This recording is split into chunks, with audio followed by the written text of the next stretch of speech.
नमस्कार साथियों, मैं हूं आपका दोस्त अखिल दक्ष प्रजापति और स्वागत है आपका अपने ही YouTube channel quick understanding hub पर। दोस्तों, आज का टॉपिक है विद्युत धारा तथा अनुगमन वेग में संबंध ज्ञात करना। हम इस पे संबंध कैसे ज्ञात करेंगे वो मैं आज आपको बहुत डिटेल से समझाऊंगा। तो दोस्तों, वीडियो को अंत तक जरूर देखिएगा, क्योंकि मैं वीडियो के अंत में आपको बताऊंगा आपको किस तरीके से बोर्ड एग्जाम में लिखना है। उसी तरीके से आप अगर लिखते हैं तो आपको अच्छे नंबर प्राप्त होंगे। तो दोस्तों, मैं आपको शुरुआत में बहुत ही शॉर्ट ट्रिक के माध्यम से आपको बताने की कोशिश करूंगा, ताकि आपका ज़्यादा समय भी ना हो और आपको तुरंत समझ में आ जाए।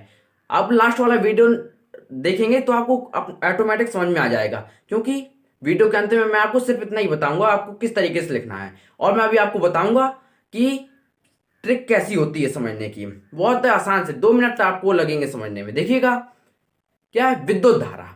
दोस्तों, जैसा नाम वैसा काम, जैसा कह रहा है वैसे ही हमको करना है। क्या कह रहा है? विद्युत धारा। तो हम क्या करेंगे दोस्तों? विद्युत धारा किस में प्रवाहित होती है आपको पता है? विद्युत धारा किस में प्रवाहित होती है आपको पता होगा? चालक में। तो हमको एक चालक लेना पड़ेगा। तो हम क्या करेंगे? एक चालक लेंगे। चालक के रूप में हमने एक बेलन ले लिया। देखिए दोस्तों, चालक के रूप में हम एक बेलन लेंगे। चलिए दोस्तों, हम एक बेलन बना लेते हैं।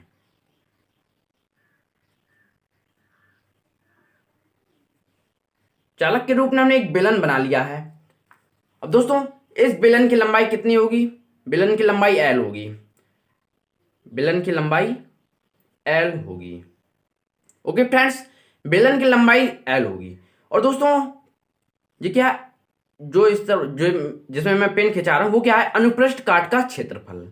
तो ये अनुप्रस्थ काट का क्षेत्रफल हमने ए मान लिया। ओके फ्रेंड्स, और इसमें आवेश हैं। इसमें आवेश प्रवाहित हैं, प्लस माइनस सब कुछ होगा, प्लस माइनस होंगे। ठीक है दोस्तों, अब इसमें आवेश प्रवाहित हो। अब देखिए, इसमें क्या आई धारा है, आई धारा है, क्यू आवेश है, आई धारा है, आई धारा है, क्यू आवेश है और टी समय है। दोस्तों, मैं आसान तरीके से आपको समझाने की कोशिश कर रहा हूं, ताकि बहुत ही कम जगह में आपको ज्यादा समझ में आ जाए। ठीक है दोस्तों, तो क्या है? आई धारा है, क्यू आवेश है और टी समय पे, टी समय में क्यू क्यू आवेश प्रवाहित हो रहा है। ठीक है दोस्तों, अब देखिए, ये विद्युत धारा प्रवाहित हमने कर दी। अब विद्युत धारा प्रवाहित कर दी तो आवेश क्या है दोस्तों? आवेश को आप समझते हैं क्या होता है? आवेश एक विद्युत धारा का ही रूप होता है। ओके फ्रेंड्स, तो अब वो क्या कर रहा है? विद्युत धारा। तो विद्युत धारा प्रवाहित हो चुकी है। अब बात आती है अनुगमन वेग की। अब दोस्तों, अनुगमन वेग की जब बात आती है तो अनुगमन वेग क्या कहता है? अनुगमन वेग में क्या हो जाता है? जो आवेश होते हैं वो एक ही दिशा में प्रवाहित होते हैं। अब दोस्तों क्या है, देखिए, इसमें आवेशों का पता नहीं है, कहीं भी भाग रहे हैं। अब अगर हम अनुगमन वेग की डेफिनेशन आपने पढ़ी होगी तो आपको पता होगा। इसमें हम एक विभवांतर जोड़ देते हैं। हमने एक सेल जोड़ा, जैसे हमने एक सेल जोड़ दिया, इसके सिरों पर हमने एक सेल जोड़ दिया, प्लस माइनस। तो इस पे क्या हुआ? विभव उत्पन्न हो गया। विभव उत्पन्न हो गया तो जो आवेशों की गति होती है दोस्तों, जो आवेशों की गति होती है वो एक ही दिशा में बहने लगती है। अब ये आवेश कहीं भी घूम रहे थे, लेकिन अब इसकी दिशा एक ही ओर हो जाएगी, एक निश्चित दिशा को प्राप्त कर लेंगे। तो दोस्तों, अभी चित्र आपको अच्छा नहीं लग रहा होगा।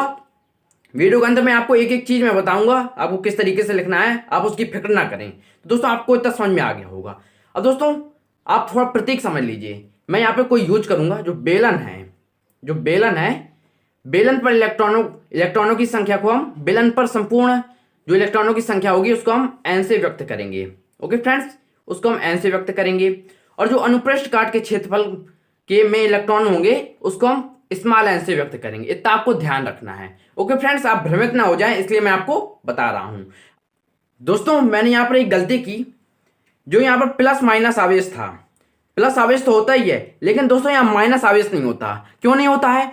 क्योंकि अगर प्लस माइनस आवेश होगा तो आकर्षित कर लेगा, तो ये इधर उधर नहीं भाग पाएंगे। इसलिए दोस्तों, मुक्त इलेक्ट्रॉन का होना आवश्यक है। मुक्त इलेक्ट्रॉन होंगे तो भागेंगे इधर उधर।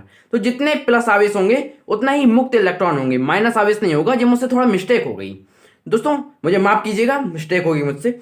जो प्लस आवेश है यहाँ पर उतने ही मुक्त इलेक्ट्रॉन होंगे। ओके दोस्तों, इतना आपको क्लियर हो गया होगा।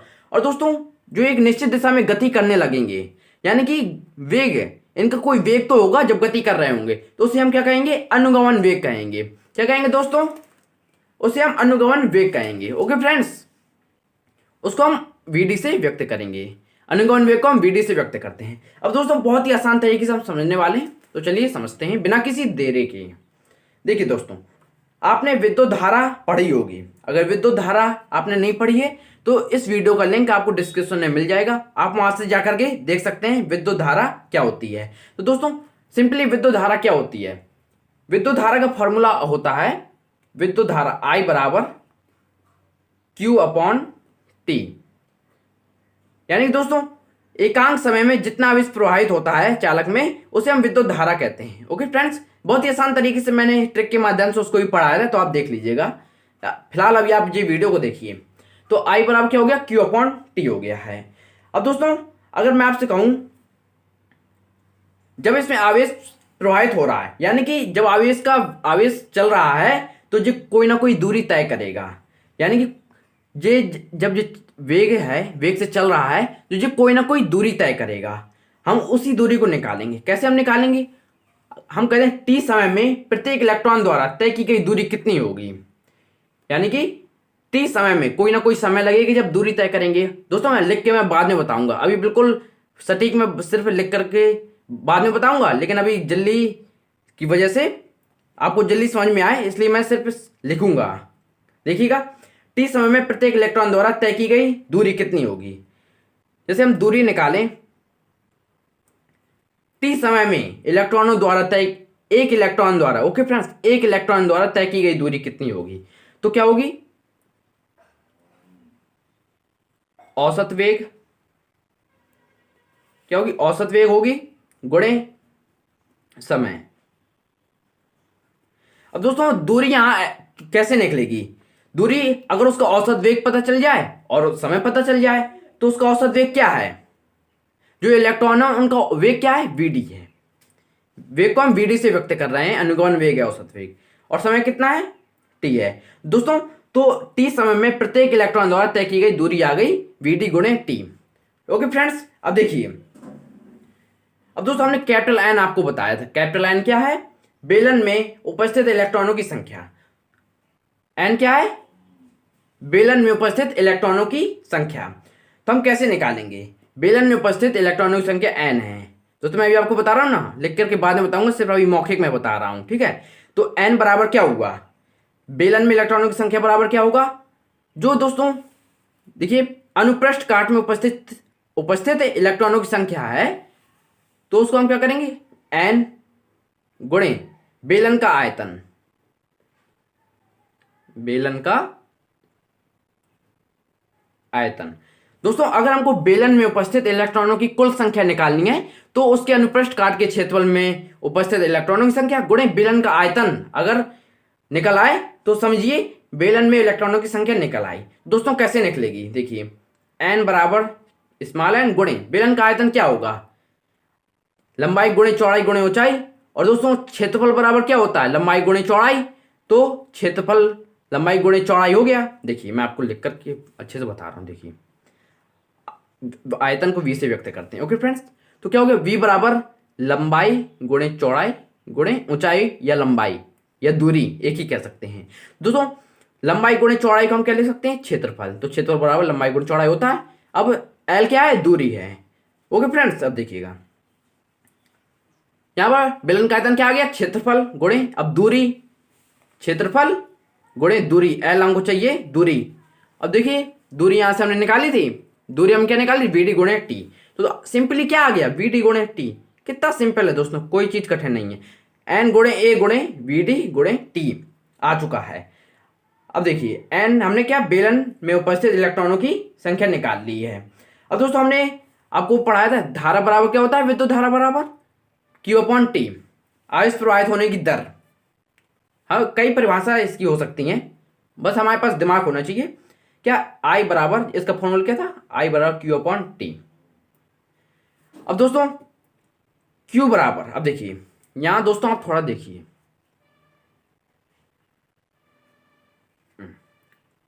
अब दोस्तों आप यहां से Q का मान निकाल सकते हैं। अगर आप Q का मान निकालना चाहें तो Q का मान निकाल सकते हैं। अगर आपने निकाल लिया Q बराबर IT, ओके फ्रेंड्स, आपने Q बराबर IT निकाल दिया है। आई टी आप निकाल सकते हैं। अब देखिए Q बराबर आई टी भी होता है, आपने यहां से निकाल लिया, लेकिन आवेश का असली सूत्र क्या होता है? Q बराबर होता है N इंटू ई। ठीक है दोस्तों, आवेशों का क्वांटीकरण में आपने पढ़ा होगा, आवेश बराबर होता है N गुणे ई। ओके फ्रेंड्स, N गुणे ई। तो N क्या है? बेलन में उपस्थित इलेक्ट्रॉनिक संख्या गुणे ई बटे समय। तो दोस्तों यहां से N गुणे ई बटे टी निकल आया है। अब दोस्तों हम यहां से N का मान रख सकते हैं, देखिएगा। तो दोस्तों N का मान क्या निकल के आया था? दोस्तों यहां पर देखिए N का मान निकल के आया था N गुणे ए गुणे वी डी गुणे टी। तो हम लिख देंगे, क्या लिखेंगे? N गुणे ए, देखिए लिख दीजिए, N गुणे ए गुणे वी डी गुणे टी। ओके फ्रेंड्स, गुणे ई। अब दोस्तों N का मान आपने रखा ना, तो ई लास्ट में बचा, ई रख दिया। अब बटे में क्या है? समय टी। तो दोस्तों समय से समय कट गया, तो आई बराबर क्या आया? आई बराबर आ गया N, इसको हम N ई और A और वी डी। तो दोस्तों कितना सिंपल था, विद्युत धारा, आई को हम विद्युत धारा और वीडी क्या है? अनुगमन वेग। दोस्तों जिस संबंध निकल के आ गया, बहुत ही सिंपल तरीके से हमने निकाल लिया। इसलिए दोस्तों मैं कह रहा था कि पहले आप ट्रिक के माध्यम से समझ लीजिए शॉर्ट फॉर्म। अब जैसे आपका एग्जाम होगा, आपको नहीं बनना है तो आप मेरा वीडियो खोलेंगे, अब तुरंत जल्दी से 2-3 मिनट में आपका रिविजन हो जाएगा। ओके फ्रेंड्स, अब मैं आपको बता रहा हूं लिखना आपको कैसे है बोर्ड एग्जाम में, तो चलिए लिखते हैं और समझते हैं। तो साथियों देखिए, जैसा कि आपको स्क्रीन में दिख रहा है, मैं ले आया हूं आपको जिस तरीके से एग्जाम में लिखना है। क्या लिखना है? विद्युत धारा तथा अनुगमन वेग में संबंध। किस प्रकार लिखना है? देखिए दोस्तों, ये एक चालक तार है, हमने चालक तार को बेलन के रूप में लिया है। ओके दोस्तों, तो हमने चालक के रूप में एक बेलन ले लिया है, इसमें प्लस आवेश है, और जितने प्लस आवेश होंगे उतने ही मुक्त इलेक्ट्रॉन होंगे। ये मुक्त इलेक्ट्रॉन है और ये प्लस आवेश है। और दोस्तों धारा प्रवाहित हो रही है इसमें। ओके फ्रेंड्स, धारा तो प्रवाहित हो रही है, लेकिन इसकी कोई निश्चित दिशा नहीं है। अब बात आ रही है यहाँ पर अनुगमन वेग की। अभी तो विद्युत धारा हो गई और अनुगमन वेग की बात आती है, तो हम इसके बीच एक विभवांतर लगा देते हैं, अर्थात सेल लगाएंगे तो विभवांतर उत्पन्न हो जाएगा। तो हमने सेल लगाया है तो विभवांतर उत्पन्न हो गया, जी प्लस माइनस। ओके फ्रेंड्स, तो ये क्या हुआ? एक निश्चित दिशा में गति करने लगा, एक निश्चित दिशा में आवेश गति करने लगे। अब दोस्तों आपको किस तरीके से लिखना है, देखिए दोस्तों, माना किसी चालक तार में, माना किसी चालक तार का अनुप्रस्थ काट का क्षेत्रफल। दोस्तों अनुप्रस्थ काट का क्षेत्रफल ये है, ठीक है, ये अनुप्रस्थ काट का क्षेत्रफल है। देखिए, माना किसी चालक तार का अनुप्रस्थ काट का क्षेत्रफल a तथा चालक की लंबाई l है। चालक की लंबाई क्या है? l है। t समय में चालक में प्रवाहित आवेश की मात्रा q हो तो क्या होगा? t समय में किसी चालक में प्रवाहित आवेश की मात्रा q हो तो विद्युत धारा बराबर क्या होगी? I बराबर q अपॉन टी। इसको दोस्तों आप समीकरण 1 मान लीजिए, जो आपके बहुत काम आएगा। अब दोस्तों क्या है, देखिए, टी समय में प्रत्येक इलेक्ट्रॉन द्वारा तय की गई दूरी, टी समय में प्रत्येक इलेक्ट्रॉन द्वारा तय की गई दूरी क्या होगी? दोस्तों जैसा कि चाल बराबर आप जानते हैं दूरी बटे समय होता है, तो चाल को हम वेग भी कह सकते हैं, लेकिन वेग क्या हो जाता है? विस्थापन हो जाता है। तो बात एक ही है यहाँ पर, तो वेग बराबर क्या हो गया? दूरी बटे समय हो गया। तो यहां से हमने दूरी निकाल ली, तो क्या हो गया? वेग, तो औसत वेग गुणे समय। तो दूरी को हमने क्या किया? एल से व्यक्त किया, और क्या है? औसत वेग। तो औसत वेग क्या हो गया? गुणे समय। तो औसत वेग वी डी, समय क्या है? टी। अब बेलन में इलेक्ट्रॉन्स की कुल संख्या कितनी होगी? तो बेलन में कुल इलेक्ट्रॉन्स को हमने कैपिटल एन से व्यक्त किया, और एन क्या है? इकाई आयतन में उपस्थित, इकाई यानी कि जो अनुप्रस्थ काट का क्षेत्रफल था उसमें इकाई आयतन में उपस्थित इलेक्ट्रॉनों की संख्या है। तो देखिए एन गुणे आयतन, आयतन को हम वी से व्यक्त करते हैं, ठीक है दोस्तों। अब देखिए आप, एन गुणे आयतन क्या होता है? लंबाई गुणे चौड़ाई गुणे ऊंचाई। तो हमने क्या किया? एन, और क्षेत्रफल क्या होता है? लंबाई गुणे चौड़ाई, तो हमने क्या लिख लिया? एन गुणे ए। अब क्या? एल। अब दोस्तों आपने एल यहां से पढ़ा, क्या है? एल बराबर वी टी गुणे टी। तो हमने क्या लिख दिया दोस्तों? एल की जगह हमने वी टी गुणे टी लिख दिया। अब दोस्तों बेलन में इलेक्ट्रॉन्स की कुल संख्या यानी कि कैपिटल एन का मान आपको पता चल गया है। दोस्तों समीकरण 1 से क्या है, समीकरण 1 से हमने लिया I बराबर Q अपॉन टी, और दोस्तों आवेश बराबर होता है N गुणे E। N क्या है, इलेक्ट्रॉनों की संख्या, और E क्या है, उस पर आवेश, ठीक है। तो N गुणे E, तो I बराबर N की जगह हमने N का मान रखा N गुणे A गुणे BD गुणे T, जो अपनी आपने निकाला था, गुणे E है तो ये रख दिया है।